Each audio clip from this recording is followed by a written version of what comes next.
Hi everyone, I'm Sue. I'm 27-year-old, living alone, and trying to get by in Hanoi. I'm 26 years old and have been unemployed for 8 months. I live in a tiny 6.5 square meter room that costs just $80 a month. At 32, living in Vietnam, alone. No friends, just by myself. No parents, no formal qualifications, and I live alone in Hanoi, Vietnam. No house, no car, living alone, sitting in a 15 square meter rented room.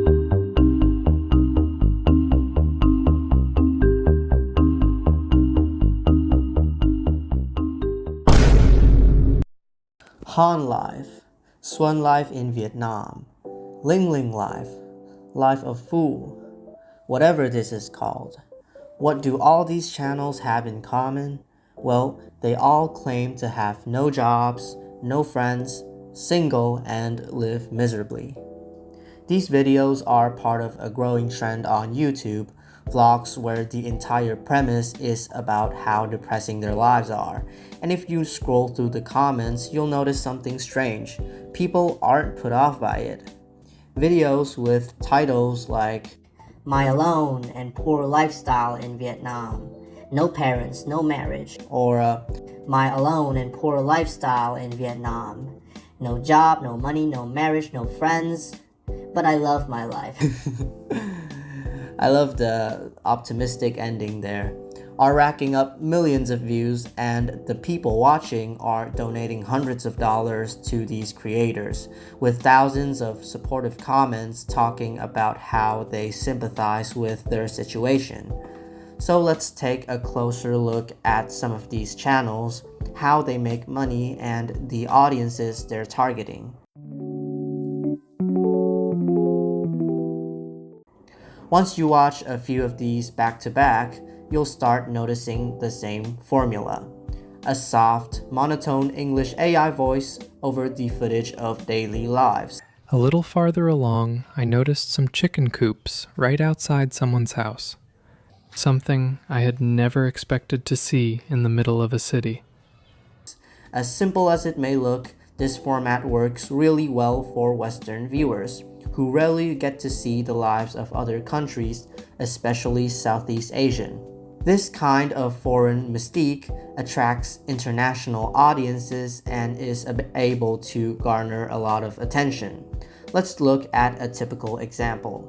Meet Han, living in Ho Chi Minh City, making about $500 a month. The videos opens exactly how you'd expect. It's payday and Han feels happy and worried. Cut to the ATM, cut to the paycheck, and then my favorite part, we get an actual budget breakdown with envelopes labeled with comically big words. $250 to mom, $70 for food, $80 for gas because the scooter drinks it like water, and then a leftover $100 for the future, which we're told might be a wedding one day. Then it's off to the convenience store where Han stares at Feastables like it's a Birkin bag, picks it up, puts it back down, never buys it, just needed us to see the moment.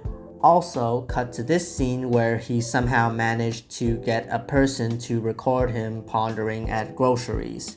From there, it's the street food tour, and to be fair, this is the most watchable part of the video because street food vlogging just works.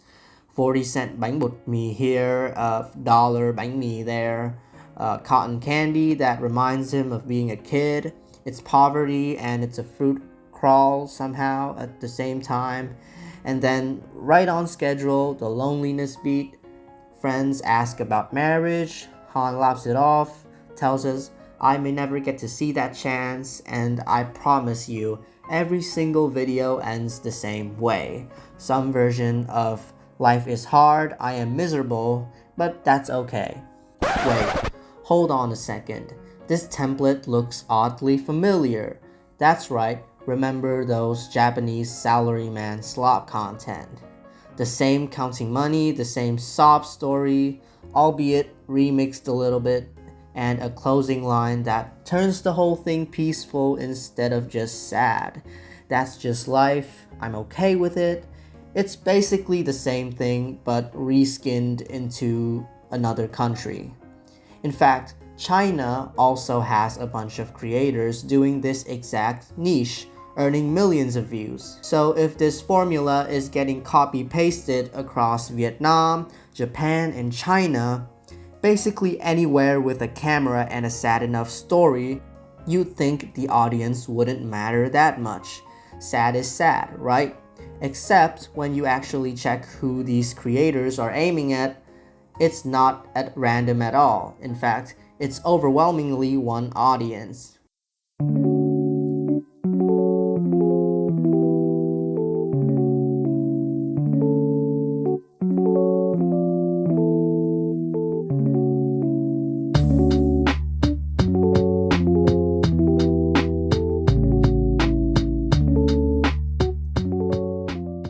But why are these videos mainly targeted at English-speaking countries like the United States and Canada?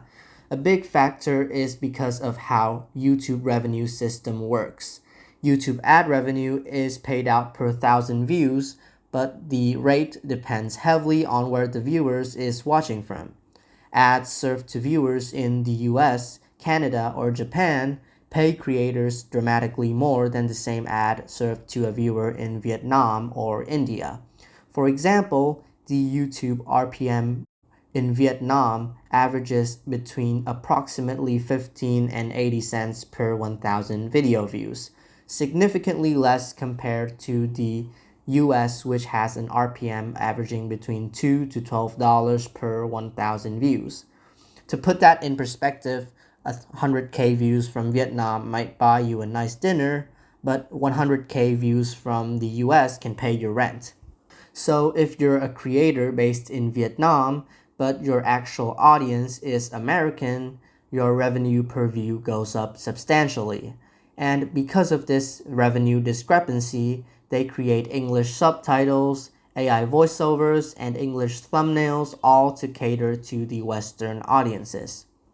Ad revenue isn't even the main event.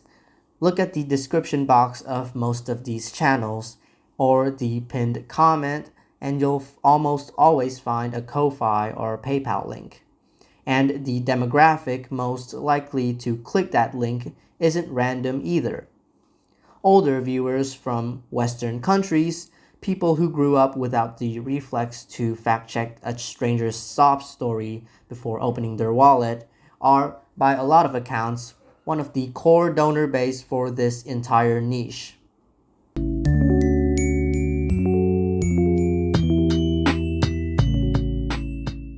Look at the comments. We see an overwhelming wave of support for these channels, mostly from Western countries like US and UK. Vietnamese viewers, however, share different opinions. On July 12, 2026, a user by the name of Barawa posted on Reddit, quote, "Recently, I have stumbled upon a video of a Vietnamese woman making videos about her daily life. Didn't think much about it at first, but my suspicions began once YouTube started recommending me similar content, and wow, all of them are basically the same. It's a shame that something I thought to be very interesting is probably just a scam to gain sympathy points, which also makes me believe that the reality of the creators' lives differs from what they constantly talk about. Another genre of AI slop just dropped, I guess." But scroll a bit further down, and the community reaction gets a lot more complicated. While some are completely fed up with the trend, others point out a surprisingly practical gray area. "I really hate these videos, even though I'm Vietnamese. They copied Chinese YouTubers. At first, they're genuine, but not after 10 clips. Their content is repetitive and lacks any creative input, not to mention the AI voiceover, unless you're a celebrity. No one cares about your daily lives. Being Vietnamese, it is sad to see this. The reason behind it is clearly that if they make videos for Vietnamese, there would be no chance or it takes too long for them to earn money. But I don't see anything wrong about it. They still have to set up the camera and film, and after that write a script from Vietnam to English and edit the videos. They still have to work at the end of the day and not do anything illegally. Yeah, they're content farming. I used to work at a media company and they content farm with multiple accounts. They make those cringe brain rot Roblox videos for kids, so I'm not going to be surprised if there are actually some companies behind this." In fact, Langras, a creator known for producing these types of videos, received so much backlash that she had to address the situation in a video. Quote, I have never expected so many people to attack and falsely accuse me. What is especially sad is that most of them are Vietnamese. Some of them may even live in the same city as I do. She went on to answer all the questions, from why she uses the AI voice to things regarding her YouTube earnings. The comment is very long, so I'm not going to cover all of it, but one answer in particular surprised me. She stated that the donations on Ko-Fi are hidden because she wasn't familiar with the platform and just left everything at default settings and did not change anything. There's just one problem with that defense. It's simply not true. I run a Ko-Fi page myself, and the platform always leaves the donation counter visible by default.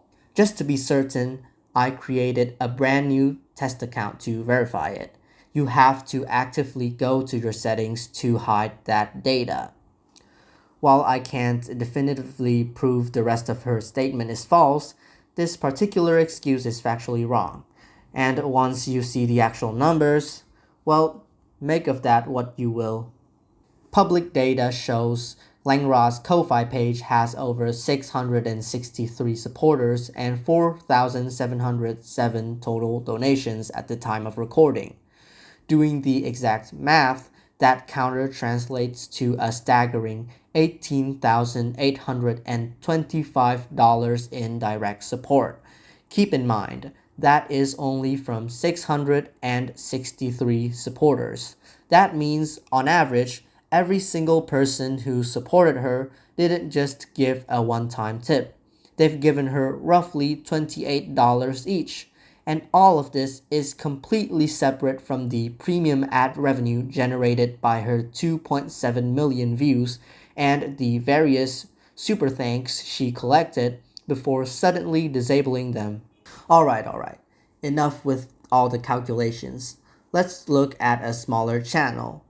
This page, which goes by the name of Life of Fu, has around 3,500 subscribers. Fu is a simple man, lost his job, and now lives on $4 a day as a low-las. Let's watch one of his videos. What is life really like in Vietnam? Hi, I'm Pooh. I'm 28 and I just quit my job at a media company. Now I'm starting over from nothing. Today I'm packing up my things from my old... Oh, wait. Stop right there. Zoom in on the wall.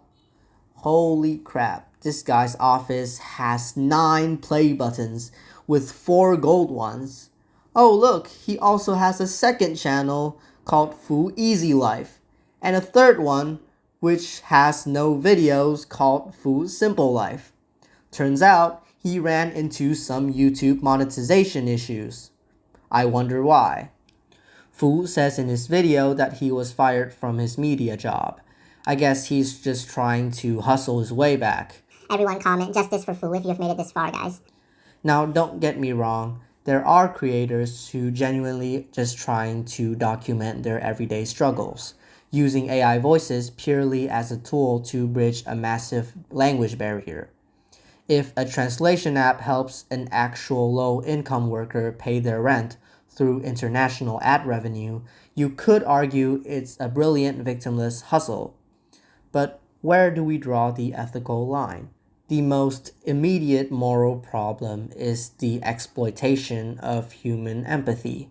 By leaning hard into an exaggerated sob story formula, these channels are targeting the generosity of well-meaning viewers, especially older demographics who might not have the internet literacy to spot a content farm. They see a real human on screen, hears a sad voice, and assume their donation is buying groceries for a starving artist. In reality, it might just be boosting the profit margins of a media office running 10 different channels from the exact same desktop. By copy-pasting this depressing formula, these creators are also setting up a classic boy who cried wolf scenario for their entire community. Right now, Western viewers are opening their hearts and wallets because they take these sob stories at face value.